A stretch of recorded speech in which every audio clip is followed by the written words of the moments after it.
മലപ്പുറം ജില്ലയിലെ 36 ലക്ഷത്തിലധികം വോട്ടർമാരിൽ ഏകദേശം 29 ലക്ഷത്തോളം പേർ ഇലക്ട്രോണിക് വോട്ടിംഗ് മെഷീൻ വഴി സമ്മതിദാനാവകാശം വിനിയോഗിച്ചു. ഇതിൽ 15,18,652 സ്ത്രീ വോട്ടർമാരും 13,10,945 പുരുഷന്മാരും ഉൾപ്പെടുന്നു.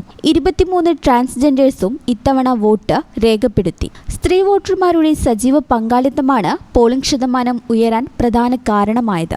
മണ്ഡലാടിസ്ഥാനത്തിൽ പരിശോധിച്ചാൽ ഏറനാട് മണ്ഡലമാണ് 83.29% വോട്ടുമായി പോളിംഗിൽ ഒന്നാമതെത്തിയത്. തൊട്ടുപിന്നാലെ മഞ്ചേരി, കൊണ്ടോട്ടി, മലപ്പുറം മണ്ഡലങ്ങളും 81% മുകളിൽ വോട്ടുകൾ രേഖപ്പെടുത്തി മികച്ച നിലവാരം പുലർത്തി. എന്നാൽ 74.23% പോളിംഗ് രേഖപ്പെടുത്തിയ പൊന്നാനി മണ്ഡലത്തിലാണ് ജില്ലയിൽ ഏറ്റവും കുറഞ്ഞ വോട്ടിംഗ് രേഖപ്പെടുത്തിയത്. ജില്ലയിലാകെ 33,924 പോസ്റ്റൽ ബാലറ്റുകളാണ് ഇത്തവണ പോൾ ചെയ്തത്. നിലമ്പൂർ, വണ്ടൂർ, പെരിന്തൽമണ്ണ, മങ്കട തുടങ്ങിയ മണ്ഡലങ്ങളിലും 80%-ഓടടുത്ത് പോളിംഗ് രേഖപ്പെടുത്തിയിട്ടുണ്ട്. വോട്ടിംഗ് മെഷീനുകൾ സുരക്ഷിതമായി സ്ട്രോങ് റൂമുകളിലേക്ക് മാറ്റിയിരിക്കുകയാണ്. കനത്ത ചൂടിനെ അവഗണിച്ചാണ് വോട്ടർമാർ കൂട്ടത്തോടെ എത്തിയത്. മലപ്പുറത്തെ രാഷ്ട്രീയ ചിത്രം ആർക്ക് അനുകൂലമാകുമെന്ന ആകാംക്ഷയിലാണ് മുന്നണികൾ. മണ്ഡലം തിരിച്ചുള്ള കൃത്യമായ കണക്കുകൾ പരിശോധിക്കുമ്പോൾ മലപ്പുറത്തെ വോട്ടിംഗ് ട്രെൻഡ് രാഷ്ട്രീയ നിരീക്ഷകർ ഏറെ പ്രാധാന്യത്തോടെയാണ് നോക്കിക്കാണുന്നത്.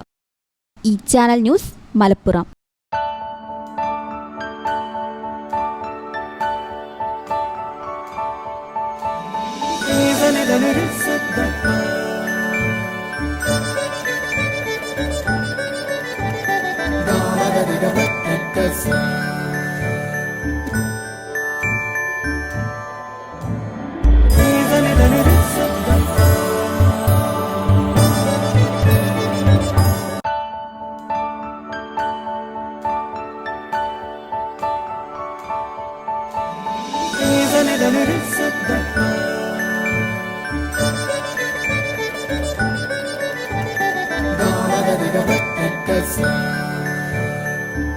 Qatar golden diamonds, Calicut road, Valanchery main road.